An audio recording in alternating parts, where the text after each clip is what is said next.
Morning everyone. आज के class में हम लोग देखेंगे रॉल्स थ्योरम। रॉल्स थ्योरम का कुछ स्टेटमेंट है। If y is equal to F of x be any function, y is equal to F of x हमारा कोई भी फंक्शन दिया हुआ रहेगा, then number one f of x is continuous at closed interval a b. तो वो function हमारा continuous होना चाहिए। कौन से इंटरवल पे? तो क्लोज्ड इंटरवल ए बी पे। कंटिन्यूटी एक चैप्टर हम लोग पढ़ चुके हैं, कंटिन्यूअस फंक्शन और डिसकंटिन्यूअस फंक्शन के बारे में। कंटिन्यूटी चैप्टर में एक रिमेंबर पॉइंट आप लोगों को हम लिखवाए थे। 3 रिमेंबर पॉइंट था कि पॉलिनोमियल फंक्शन, पहला रिमेंबर पॉइंट था कि पॉलिनोमियल फंक्शन जो है वो हमेशा कंटिन्यूअस होता है। सेकंड नंबर, ट्रिगो फंक्शन जो है वो भी हमेशा कंटिन्यूअस होता है, वो अपने डोमेन पे। और तीसरा रिमेंबर पॉइंट था कि लॉगरिथमिक फंक्शन भी कंटिन्यूअस होता है, वो अपने डोमेन पे। क्लियर?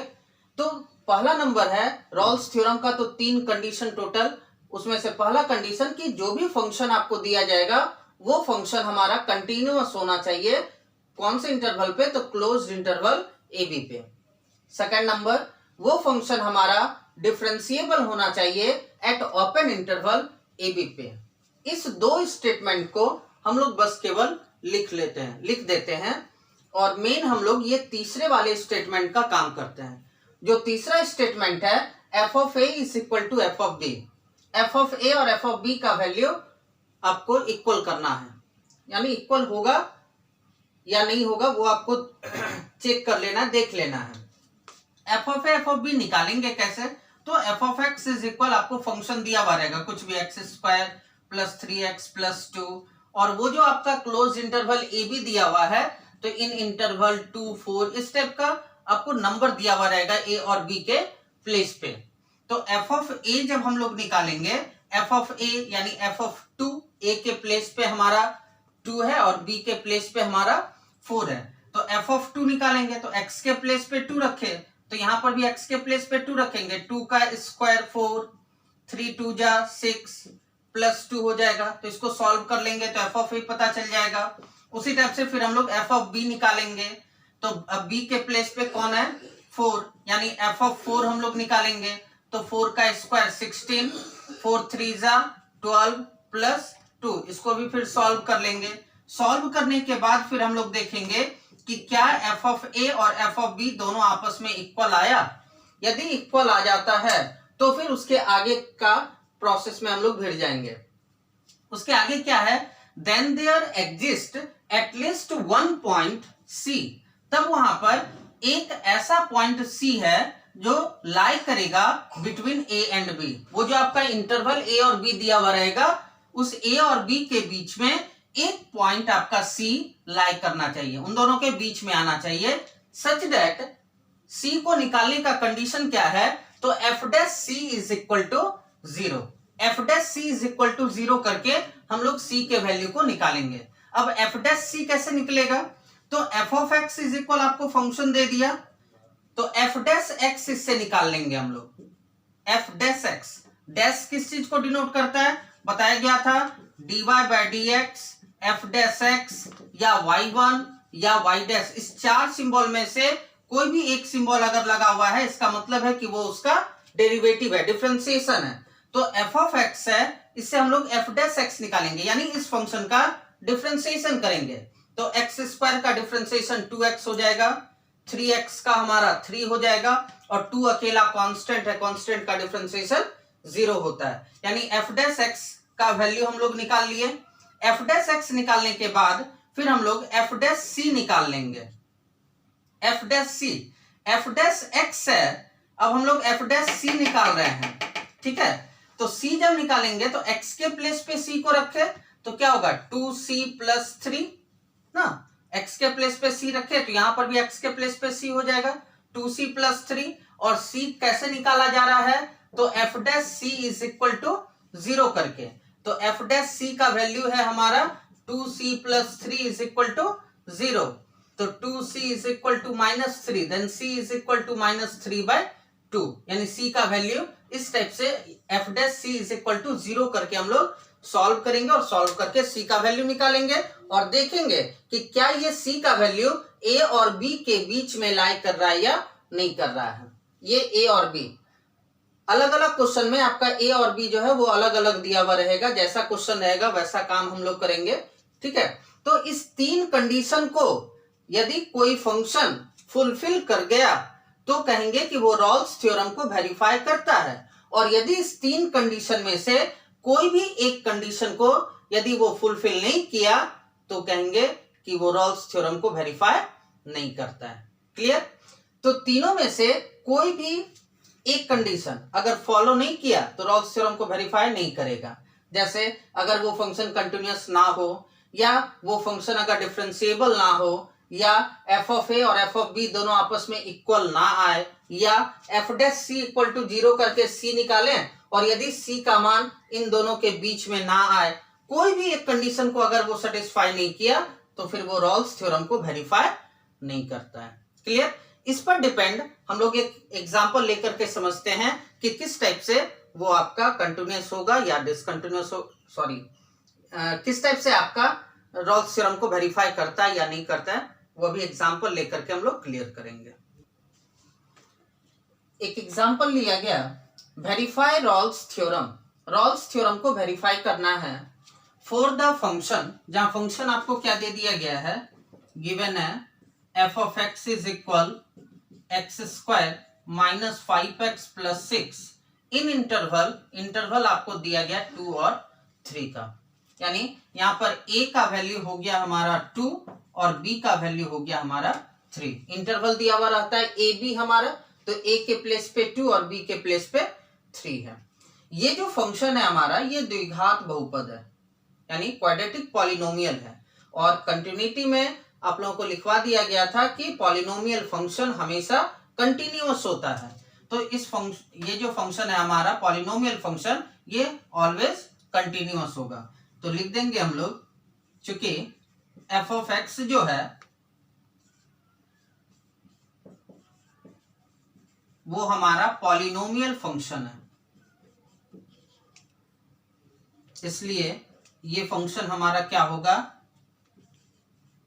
कंटिन्यूअस होगा एट क्लोज्ड इंटरवल 2 3। ठीक है, एफ ऑफ एक्स हमारा पॉलिनोमियल फंक्शन है, इसलिए ये फंक्शन हमारा कंटिन्यूअस होगा कौन से इंटरवल पे, तो क्लोज्ड इंटरवल 2 3 पे। तो पहला स्टेटमेंट इनका था रॉल्स थ्योरम का कि वो फंक्शन हमारा कंटिन्यूअस होना चाहिए, तो पॉलिनोमियल फंक्शन हमेशा कंटिन्यूअस होता है। तो पहले स्टेटमेंट को तो फुलफिल किया। अब चलते हम लोग सेकंड नंबर स्टेटमेंट पे। सेकंड नंबर स्टेटमेंट पे एफ ऑफ एक्स डिफरेंशिएबल होना चाहिए।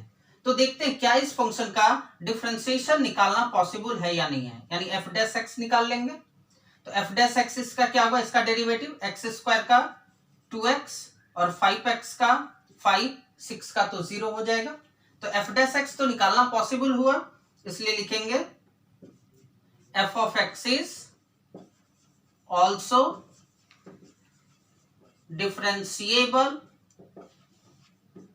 At open interval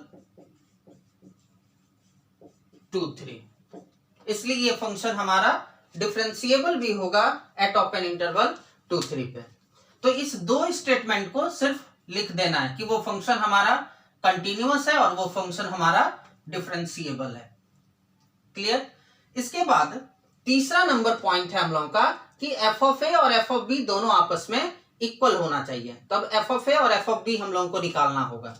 F of ए निकालेंगे कैसे, तो f of x is equal to function क्या है हमारा, x square minus 5x plus 6। इससे हम लोग एफ ऑफ ए निकाल लेते हैं, यानी ए के प्लेस पे कितना है, ए के प्लेस पे 2 है, तो एफ ऑफ 2 निकालेंगे। तो 2 का स्क्वायर 4, 5 2 जा 10 प्लस 6, देखिए इसको सॉल्व करके देखेंगे 0 आएगा।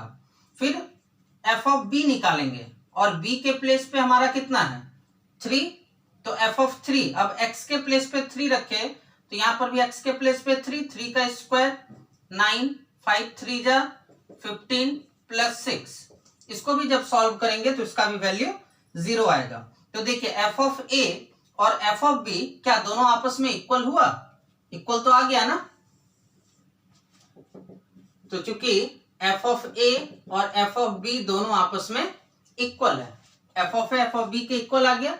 उसके बाद फिर then there exist at least one point c lies between a and b. अब वहां पर एक पॉइंट लाई करेगा सी, जो कि किसके किसके बीच होना चाहिए, तो ए और बी के बीच में होना चाहिए, ए और बी के बीच। और सी को निकालने का कंडीशन क्या है, तो f dash c is equal to 0, f dash c equal to 0 करके हम लोग सी के वैल्यू को निकालेंगे। तो पहले एफ डैश एक्स निकाल लेते हैं, यानी इस फंक्शन का डेरिवेटिव। तो इसका डेरिवेटिव क्या होगा, एक्स स्क्वायर का 2x माइनस 5। एफ डैश सी निकालते हैं, डैश जहां लग गया इसका मतलब उस फंक्शन का डिफरेंशिएशन है वो। अब एफ डैश सी निकालेंगे तो एफ डैश एक्स है, तो यहां पर एक्स है। अब एक्स के जगह पर क्या पुट किया गया, सी, तो यहां पर भी क्या हो जाएगा 2c माइनस 5, एक्स के प्लेस पे सी। सी को निकालने का कंडीशन है f dash c is equal to 0, यानी 2c minus 5 is equal to 0। Then c is equal to 5/2 हो जाएगा। Then c is equal to 5/2 का मीनिंग हो गया 2.5। 2.5 देखिए क्या इन दोनों के बीच लाई कर रहा है, 2 और 3 के बीच में 2.5 आएगा, तो आ रहा है ना। तो लिख देंगे हम लोग, चूंकि c जो है हमारा वो a से बड़ा है और b से छोटा है, यानी a और b के बीच में आ रहा है हम लोगों का c, यानी वो तीनों कंडीशन को फुलफिल कर गया कि वो फंक्शन कंटिन्यूअस भी हुआ, डिफरेंशिएबल भी हुआ, f of a f of b के इक्वल भी हुआ, और सी जो है वो ए और बी के बीच भी आ गया। तीनों कंडीशन को फुलफिल कर लिया, इसलिए एफ ऑफ एक्स जो है वेरीफाइड, किसको वेरीफाई कर रहा है, तो रॉल्स थ्योरम को। F of x is verified Rolle's theorem. Clear. Remember point, 3 remember point लिखाया गया। Greatest integral function is not continuous. Greatest integer function हम लोग पढ़े हुए हैं, f of x is equal to, ये होता है सिंबल ग्रेटेस्ट इंटीजर फंक्शन का। ये फंक्शन हमारा कभी भी कंटिन्यूअस नहीं होगा। Number 2, modulus function is not differentiable. और मॉडुलस फंक्शन जो है F of x is equal to, अगर मॉड एक्स आपको दे दिया और उसमें अगर रॉल्स थ्योरम को कहेगा वेरीफाई करने के लिए, तो वो फंक्शन आपका डिफरेंशिएबल नहीं होता है। और जब डिफरेंशिएबल नहीं होगा तो फिर मॉडुलस फंक्शन आपका रॉल्स थ्योरम को वेरीफाई नहीं करेगा। Number 3, polynomial function. Polynomial function आपका भाई बहुपद जो होता है, F of x is equal to X cube plus A X square plus B X plus C, ये फंक्शन, या logarithmic function F of x is equal to log X, या trigo function F of x is equal to sine X plus cos X. ये सारा जो function है, ये function हम लोगों का हमेशा कंटिन्यूअस होता है, वो अपने डोमेन पे कंटिन्यूअस होगा। ट्रिगो फंक्शन भी अपने डोमेन पे, लॉगरिथमिक फंक्शन भी अपने डोमेन पर हमेशा कंटिन्यूअस होता है। इस चीज को ध्यान में रखना है कि ग्रेटेस्ट इंटीजर फंक्शन कंटिन्यूअस नहीं होता है, मॉडुलस फंक्शन हमारा डिफरेंशिएबल नहीं होता है, और पॉलिनोमियल, लॉगरिथमिक और ट्रिगो फंक्शन जो है वो ऑलवेज कंटिन्यूअस होता है, वो अपने डोमेन पे। क्लियर।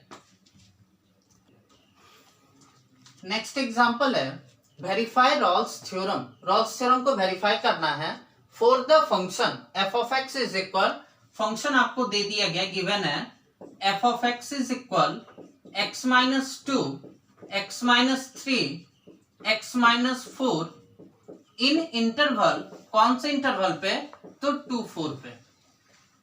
इस फंक्शन को वेरीफाई करने के लिए दिया गया कि ये फंक्शन हमारा वो रॉल्स थ्योरम को वेरीफाई करता है।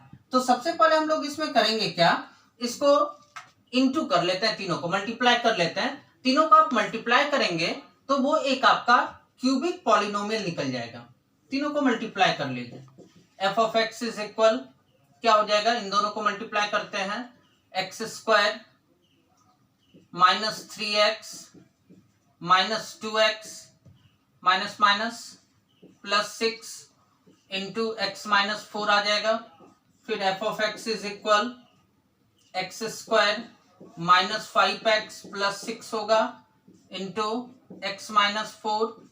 फिर अब इन दोनों को मल्टीप्लाई करेंगे, x² इंटू एक्स तो x³ हो जाएगा, x² - 4x² होगा, फिर ये -5x² हो जाएगा, माइनस माइनस प्लस 20x होगा, प्लस 6x - 24 हो जाएगा, यानी f(x) इज इक्वल आएगा हमारा x³ minus 9x² plus 26x - 24, यानी f(x) इज इक्वल हमारा आ गया x³ minus 9x² plus 26x - 24।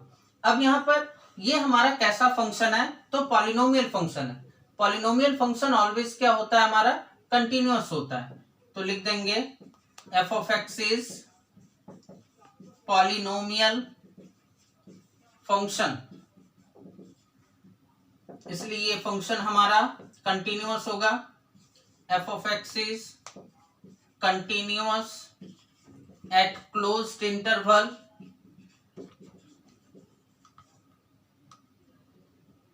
To 4। यहां पर a के प्लेस पे 2 और b के प्लेस पे 4 है। क्लियर। इसके आगे फिर ये तो हमारा फंक्शन कंटिन्यूअस हो गया। अब इसको हम लोग डिफरेंशिएबल दिखाएंगे। तो इस फंक्शन का देखिए डेरिवेटिव निकालना पॉसिबल है या नहीं है। तो f' निकालते हैं। तो f' इज इक्वल x³ का डेरिवेटिव हो जाएगा हमारा 3x², 9x² का तो 9 2 जा 18x प्लस 26 और 24 का तो 0 आएगा। तो इस फंक्शन का डिफरेंशिएशन भी निकालना पॉसिबल है, इसलिए ये फंक्शन हमारा डिफरेंशिएबल भी होगा। f(x) is differentiable at open interval 2 4। ये फंक्शन हमारा डिफरेंशिएबल भी हो गया। अब तीसरा पॉइंट क्या था हम लोगों का, पहला तो कंटिन्यूअस, दूसरा डिफरेंशिएबल, तीसरा पॉइंट था कि f(a) f(b) के इक्वल होना चाहिए। तो f(a) और f(b) के इक्वल होना चाहिए। f(x) इज इक्वल फंक्शन क्या है, f(x) इज इक्वल टू है x - 2, x - 3, x - 4। इससे हम लोग f(a) निकालेंगे, यानी f(2) निकलेगा। a के प्लेस पे तो 2 है, तो x के जगह पे 2 रखे, क्या आएगा 2 - 2, 2 - 3, 2 - 4, 2 - 2 0, और 0 से किसी को भी मल्टीप्लाई करेंगे तो 0 आएगा। फिर हम लोग f(b) निकाल लेंगे। b के प्लेस पे है हमारा 4, यानी f(4) निकालेंगे। तो 4 पुट करेंगे तो 4 - 2, 4 - 3, 4 - 4, तो 4 - 4 हमारा 0, और 0 से इसको मल्टीप्लाई करेंगे तो 0 आ जाएगा। यानी f(a) और f(b) दोनों का वैल्यू आपस में इक्वल आ गया। तो लिख सकते हैं हम लोग f(a) is equal to f(b).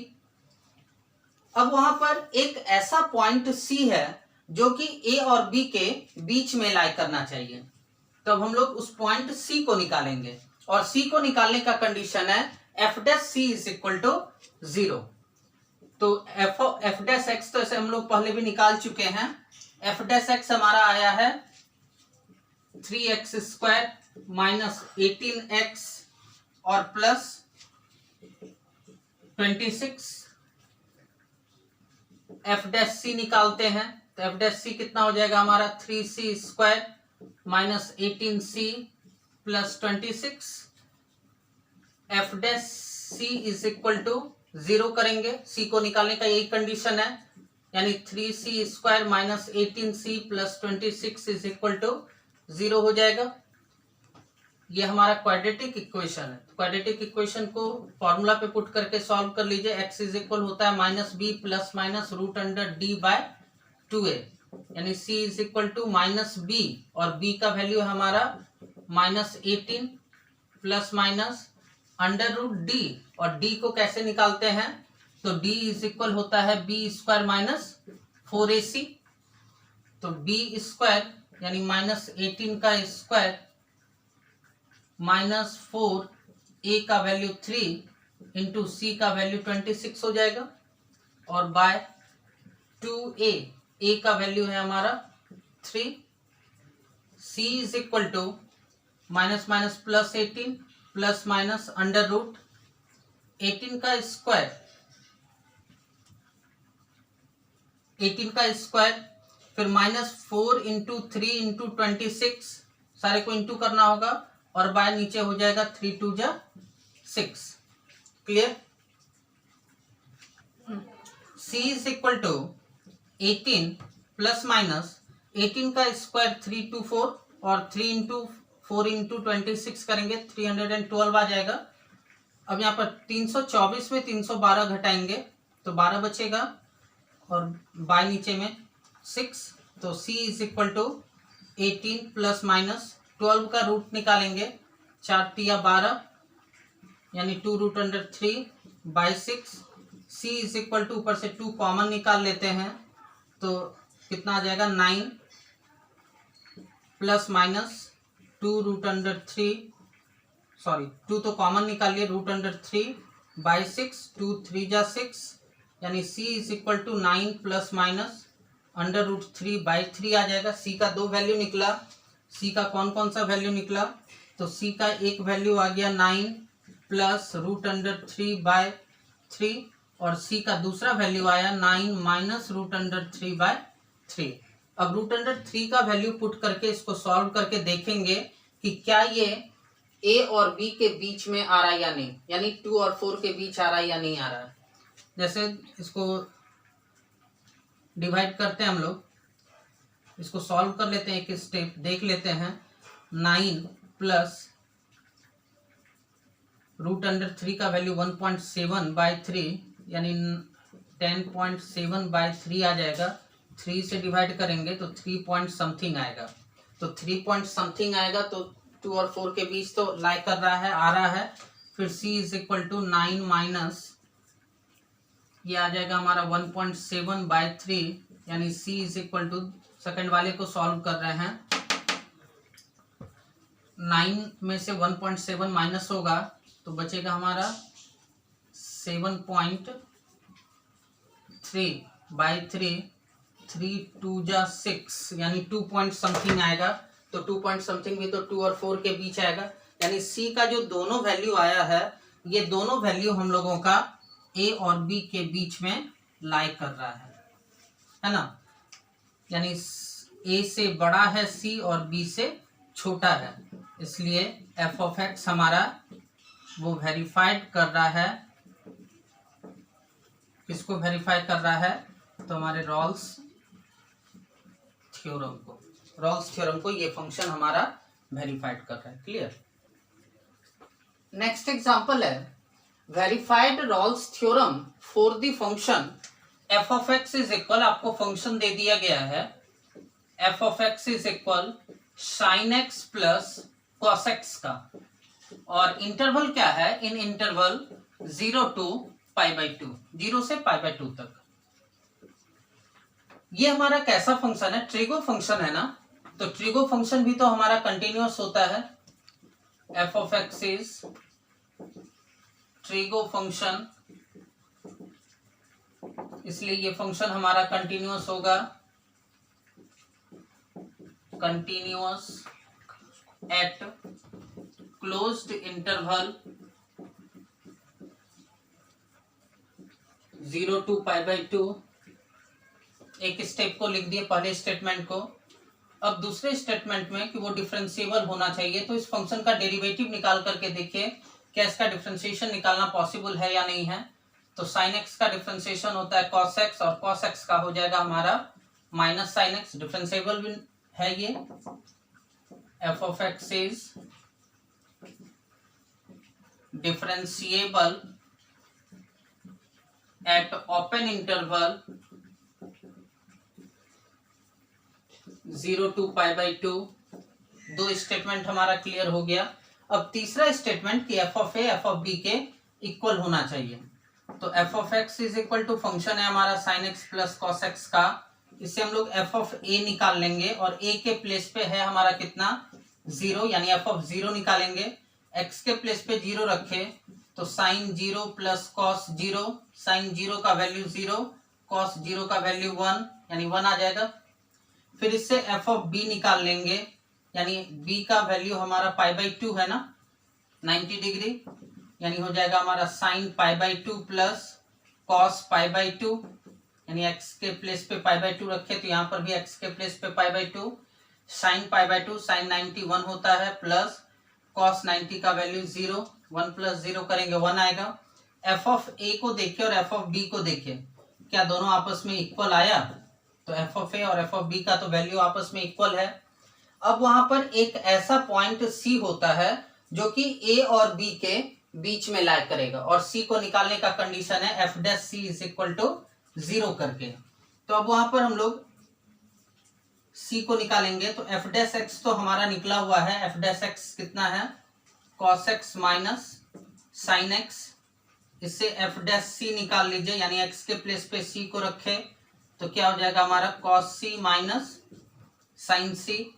c को निकालने का कंडीशन है f dash c is equal to 0, और f डैश c हमारा कितना निकला है cos c minus sine c is equal to 0। Then cos c is equal लिख सकते हैं हम लोग sine c, minus sine c को उधर कर दिए, इसके साथ कुछ नहीं तो 1 से तो मल्टीप्लाई है, तो cos c by sine c is equal 1 लिख सकते हैं, इनटू में तो इधर आकर के डिवाइड हो गया, तो cos by sine cot c is equal to 1 हो गया।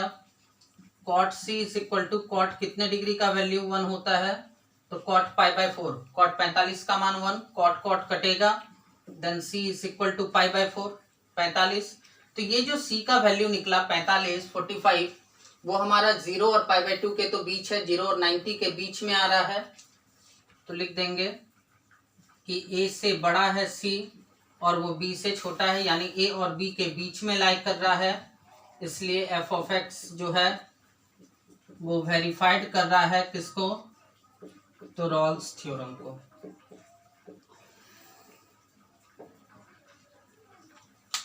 तीनों कंडीशन को यदि कोई भी फंक्शन फॉलो करता हो तो रॉल्स थ्योरम को वो वेरीफाई करता है।